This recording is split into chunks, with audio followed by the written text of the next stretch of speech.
मंडलाकारं व्याप्तं येनं चराचरं दर्शितं येनं तस्मै श्री गुरुवे नमः. प्रसन्न सकाळ आहे, तुमच्या सोबत रोटरी आहे आणि शिक्षकांच्या समवेत आमच्या सगळ्या मेळाव्याबरोबर अतिशय सुंदर कार्यक्रमाचं उचित नियोजन आणि तुम्ही याचा आस्वाद घेताय. खरं तर मॅडम जेव्हा मला म्हणत होत्या की आल्यानंतर तुमचा चेहरा प्रसन्न वाटला, मला वाटलं की मॅडम आठवण सांगतील. कुणाला आठवलं नाही की मी याच्या आधी एकदा इथं आले होते. कधी आले होते? सांस्कृतिक. बरोबर आहे. या सगळ्या मुली ढोलकीच्या तालावरती छान नाचत होत्या, सुंदर मेकअप केलेला होता आणि सगळ्यांची घाई होती की माझं नृत्य कधी येणार आहे.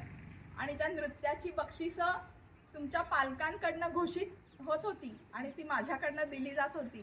त्या कार्यक्रमाला मी उपस्थित होते.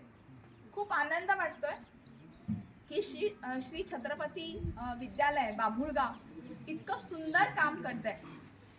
जेव्हा शिक्षक हा समाजातला एक असा घटक आहे की तो एखादं व्रत हातात घेतल्यानंतर ते अर्धवट तो सोडत नाही.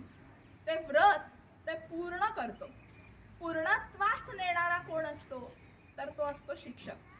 आता या छत्रपती शिवाजी विद्यालयामध्ये आपण ज्यांचा आज सन्मान केला, मुख्याध्यापक Kande sir, Sonawane sir, Shrimati Gurav madam, Jadhavar sir, Kumbhar sir, Ukirde sir, Gat sir आणि झिने सर, हा सन्मान करण्यासाठी या सगळ्या लोकांची नावं पुन्हा पुन्हा तुमच्या समोर घेण्यात आलेली आहेत. या सगळ्या व्यासपीठाला मी प्रणाम करते आणि फार तुमचा वेळ न घेता मी तुम्हाला शिक्षकांवरती किती जबाबदाऱ्या ह्या खूप पूर्वीपासून ते आत्तापर्यंत आलेल्या आहेत.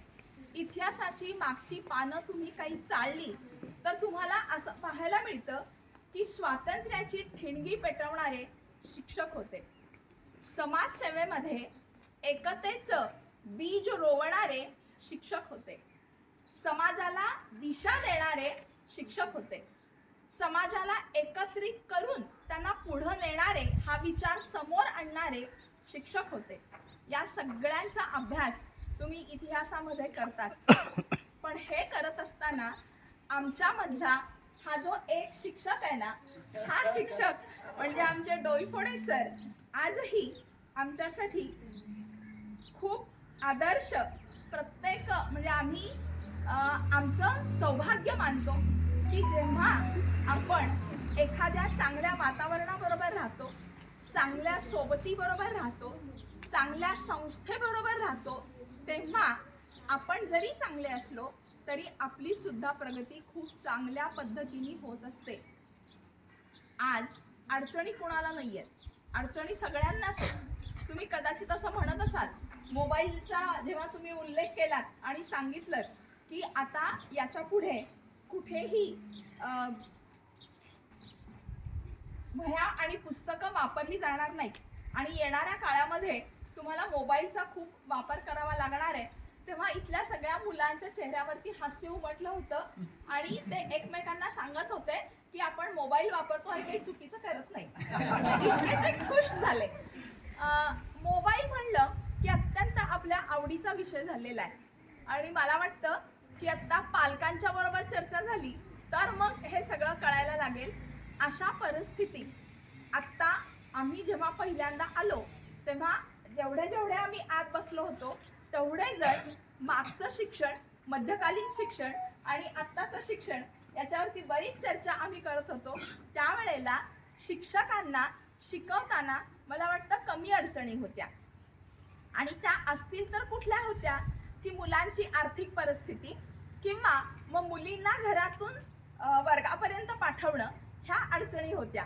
पण आत्ताच्या शिक्षकांच्या समोरची आव्हानं ही प्रचंड वेगळी झालेली आहेत आणि ती आव्हानं पेलवताना ही आव्हानं स्वीकारून तुम्हाला मदत करून परत तुम्हाला आहे त्या ठिकाणावरती आणून तुमचा विकास करणं ही खूप केवळ मेहनतीची गोष्ट नाही आहे. तर याच्यासाठी त्यांच्या सगळ्या कौशल्यांना परत हे द्यावे लागतात, पैलू द्यावे लागतात आणि मग तुम्हाला तयार करावं लागतं.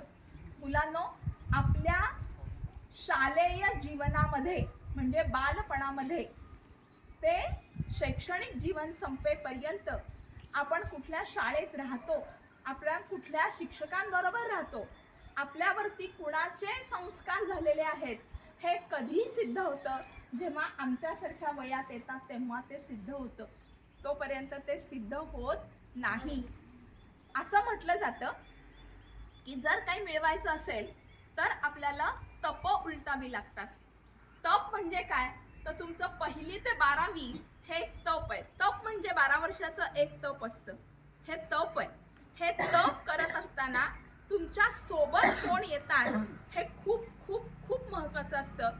मला खूप आनंद होतोय की मॅडमनी इतकी छान सगळ्यांची ओळख करून दिली आणि तुम्ही सगळेजण अगदी तन मन धन असं सगळं ओतून या शाळेमध्ये या मुलांसाठी प्रगती करताय.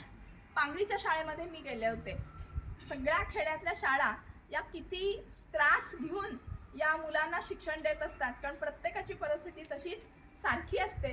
तर ती पांगरीतली एक मुलगी माझ्यासोबत, तिचा सत्कार ठेवलेला होता आणि ती आलेली होती.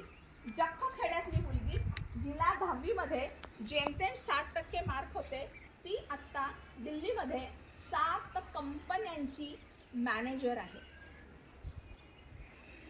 आणि 2 कंपन्या ती भारतातून परदेशामध्ये ज्यांना गाईड करते. म्हणजे पांगरीतली मुलगी आहे ती. म्हणजे असं काहीही नसतं